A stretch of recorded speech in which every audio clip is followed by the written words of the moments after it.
Welcome welcome आलियास kitchen में मेरे सब दोस्तों को वेलकम। कैसे हैं फ्रेंड?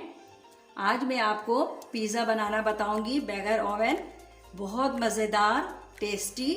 और देखिएगा इसकी डो जो है रोटी होगी वो कितनी सॉफ्ट होगी और बहुत स्पाइसी। ठीक है, तो हम डो के लिए किस चीज़ की हमें ज़रूरत है वो मैं आपको बता देती हूँ। हमारे इस वीडियो को लाइक करें और चैनल को सब्सक्राइब करें और बराबर में घंटी को प्रेस करें ताकि हमारे आने वाली नई रेसिपी का नोटिफिकेशन आपको सबसे पहले मिल सके। शुक्रिया। सबसे पहले देखिए मैंने आधे गिलास जो है हल्का नीम गर्म पानी ले लिया है। इसमें मैं देखिए सॉल्ट डाल रही हूँ 1 टेबल स्पून। ये हमारा शुगर है 1 टेबल स्पून। ये देखिए इसमें मैं ईस्ट डाल रही हूँ, ये जो है 2 टेबल स्पून है। इन तीनों चीज़ को मैं मिक्स करके 10 मिनट के लिए कवर करके रख दूँगी। अच्छा फ्रेंड, जब तक हमने शुगर और ईस्ट को जो है 10 मिनट्स के लिए रखा है, तो हम जो है रोटी बनाने के लिए किस किस चीज़ों की ज़रूरत है वो मैं आपको बता देती हूँ। अच्छा, ये मैंने इस तरह जो है करके 4 कप जो है मैदा लिया है और इसको मैंने अच्छी तरीके से छान लिया था। जब भी आप कोई चीज़ ले उसको अच्छी तरीके से छान लिया करें, क्योंकि ये मेरा ज़्यादा है तो इसलिए मैं बड़े से तसले में इसको गूंथूंगी। तो सबसे पहले जो है इसमें मैं योगर्ट डाल रही हूँ। अच्छा, योगर्ट आपके पास जितना फ्रिज में पुराना रखा हुआ होगा, खट्टा होगा, वो इतना ही ज़्यादा मज़ेदार होगा। ये देखिए 1 टेबल स्पून, 2 टेबल स्पून।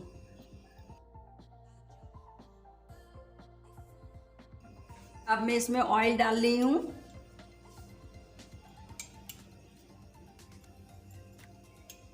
ये मैंने 3 टेबल स्पून डाला है।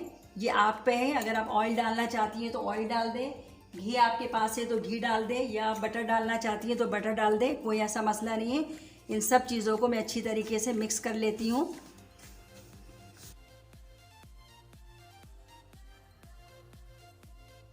ये देखिए फ्रेंड, ये हमारे मैदे में दोनों चीज़ें बहुत अच्छी तरीके से मिक्स हो गई है। अब जो हमने शुगर, सॉल्ट और इसका जो पानी बना के रखा था 10 मिनट के लिए, ये देखिए इस तरह इसको मिक्स कर लेती हूँ मैं।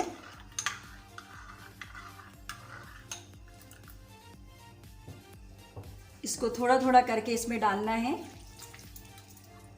और आटे की तरह हमें इसे गूंद लेना है।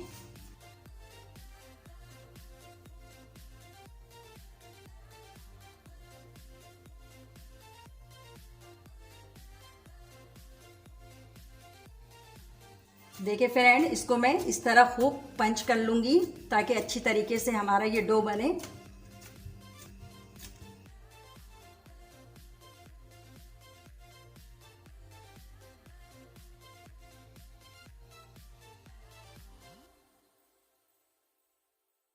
ये हमारा डो जो है हो गया है। इसको मैं एक प्याले में निकाल देती हूँ।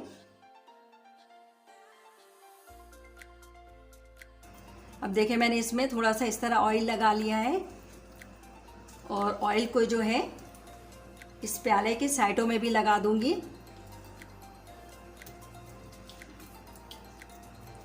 और इसको कम से कम मैं 30 से 35 मिनट के लिए कवर करके रख दूंगी। अच्छा, अगर बहुत ज़्यादा गर्मी है तो आप इसको रूम टेम्परेचर में रख दीजिए, और अगर सर्दी का मौसम है तो आप किचन में रख दीजिए इस तरह, जहाँ पे आपका चूल्हा है, ताकि इसको गर्माइश मिले। ये जितनी गर्म जगह पे रहेगी आपकी डो जो है इतने ही अच्छा बनेगा। तो हम मिलते हैं आपसे 35 मिनट के बाद। अच्छा फ्रेंड, ये देखिए मैं एक पैन में ऑयल डाल रही हूँ। ये 3 टेबल स्पून मैंने ऑयल डाला है।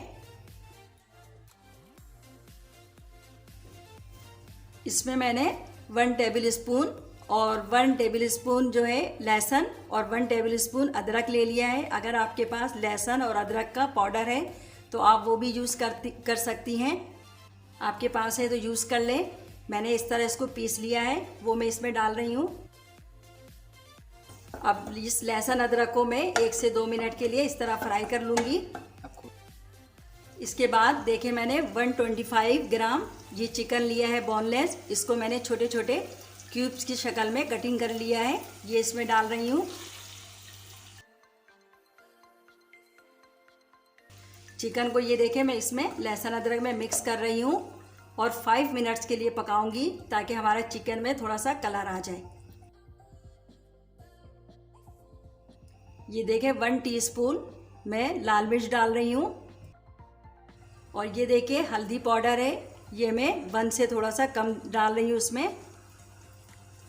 ये हमारा गरम मसाला पाउडर है, ये भी 1 टीस्पून डाल रही हूँ। ये हमारा ज़ीरा पाउडर है, ये भी 1 टीस्पून से थोड़ा सा कम है, ठीक है। ये हमारा नमक है, ये मैं 1 टीस्पून डाल रही हूँ इसमें। ये हमारा ब्लैक पेपर है, ये देखिए मैंने ½ टीस्पून से थोड़ा सा ज़्यादा इसमें डाल रही हूँ। ये दही इसमें मैं डाल रही हूँ, ये देखिए 2 टेबल स्पून, ठीक है। अब मैं इन सब चीज़ों को अच्छी तरीके से मिक्स कर लूँगी और इसके बाद 5 से 7 मिनट के लिए इसको कुक के लिए रख दूँगी ताकि हमारा चिकन जो है अच्छी तरीके से गल जाए। देखिए फ्रेंड, हमारा ये 7 मिनट हो चुका है और चिकन भी बहुत अच्छी तरीके से कुक हो गया है। अब जो है इसमें मैं ये लेमन डाल दूँगी, 1 अदद लेमन के रस इस तरह करके इसमें मैंने बीज निकाल लिया था इसके।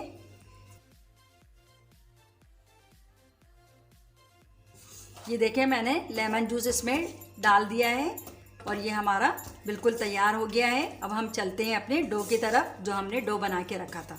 ये देखिए फ्रेंड, हमारा डो बिल्कुल ये हो चुका है 30 से 35 मिनट। अच्छा, आप चाहे तो इसको ज़्यादा देर के लिए भी रख सकते हैं। मैं इसमें थोड़ा सा तेज़ इस तरह पंच कर लूँगी ताकि इसके अंदर जो बबल्स हो या एयर हो वो निकल जाए इस तरह।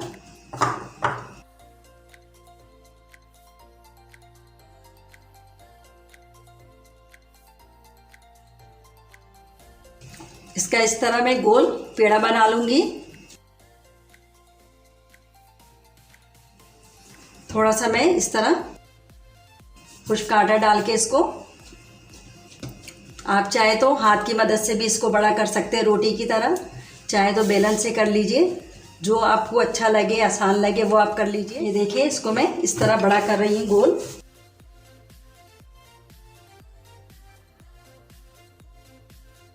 ये देखिए फ्रेंड, मैंने इस तरह गोल रोटी की तरह इसको बेल लिया है, ठीक है। अब मैं पिज़्ज़ा पैन में इस तरह ऑयलिंग हल्का सा कर लूँगी। आपकी मर्ज़ी है, टिश्यू पेपर से कर ले, हाथ से कर ले, और ये साइडों में भी देखिए लगा रही हूँ मैं।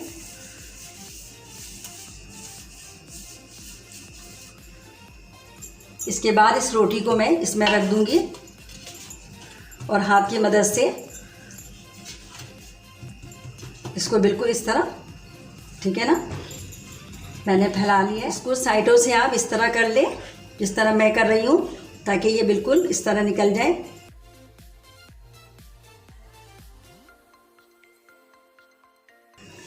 और ये देखिए मैं फॉक की मदद से इस तरह इसमें निशान डाल रही हूँ।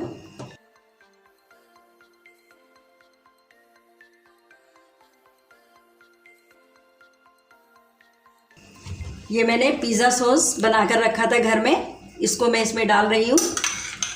आप चाहे तो घर में बना लीजिए या बाहर से भी मिलता है, आप बाहर से भी ले सकती हैं इसको।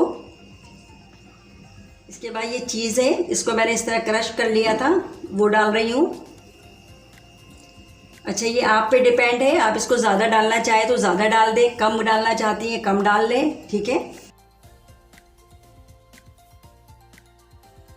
अब जो चिकन मैंने कुक करके रखा था उसको इस तरह डाल रही हूँ।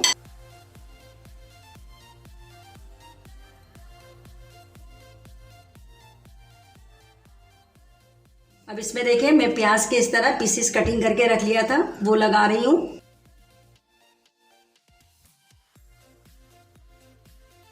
इसके बाद जो है ये ग्रीन कैप्सिकम है हमारा, ये मैं इसमें लगाऊंगी इस तरह। इसके बाद ये देखिए ये मैं ग्रीन वाला जैतून इसमें डाल रही हूँ। ये जो है ब्लैक कलर में भी आता है, आपको जो पसंद है आप वो कलर ले लीजिए, ग्रीन ले लीजिए या ब्लैक ले लीजिए, जो आपकी पसंद है वो आप कर लें, ठीक है ना।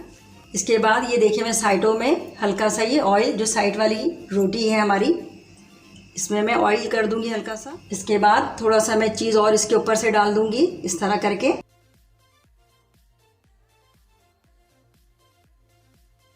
अच्छा ये देखिए, क्योंकि मैं स्पाइसी बना रही हूँ तो थोड़ी सी मैं ये इसको कुटी हुई मिर्च जो है वो डाल दूंगी, ताकि हमारा थोड़ा ये स्पाइसी और ज़्यादा हो जाए। अब हम चलते हैं चूल्हे की तरफ, जहाँ पे मैंने पतीले को हल्का गर्म होने के लिए रख दिया था। तो ये देखिए मैंने 5 मिनट्स के लिए इसको गर्म होने के लिए रख दिया था। अब इसको मैं इसमें रख दूंगी और कम से कम 45 मिनट्स के लिए इसको स्लो आंच में कुक के लिए रख दिया मैंने, ठीक है। ये कुक हो जाए अच्छी तरीके से।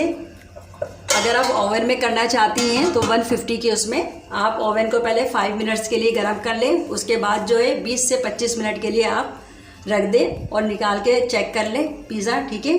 अब हम मिलते हैं 45 मिनट्स के बाद। देखिए फ्रेंड, हमारा जो है ये 45 मिनट्स हो चुका है और बिल्कुल ये पिज़्ज़ा हमारा तैयार है। आप इसको इस तरह जो है चेक भी कर सकती हैं। ये देखें बिल्कुल इसमें कोई आटा नहीं लगा, इसका मतलब हमारा पिज़्ज़ा बिल्कुल तैयार है। अब मैं इसको निकाल कर जो है प्लेट में सर्व करके आपको दिखाऊंगी। अब जो है मैं इसको कटर की मदद से कटिंग कर देती हूँ। अगर आपके पास कटर है तो ठीक है, वरना आप नाइफ़ की मदद से भी कटिंग कर सकती हैं।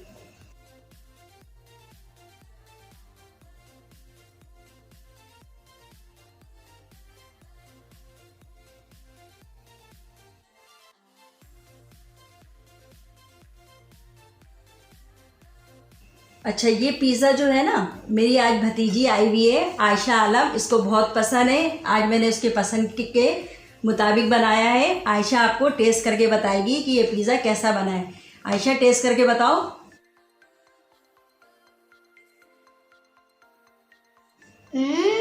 Tasty, delicious. मेरे पप्पू के चैनल को सब्सक्राइब कीजिए, लाइक कीजिए और कमेंट में बताइए कैसा बना है। अल्लाह हाफिज़।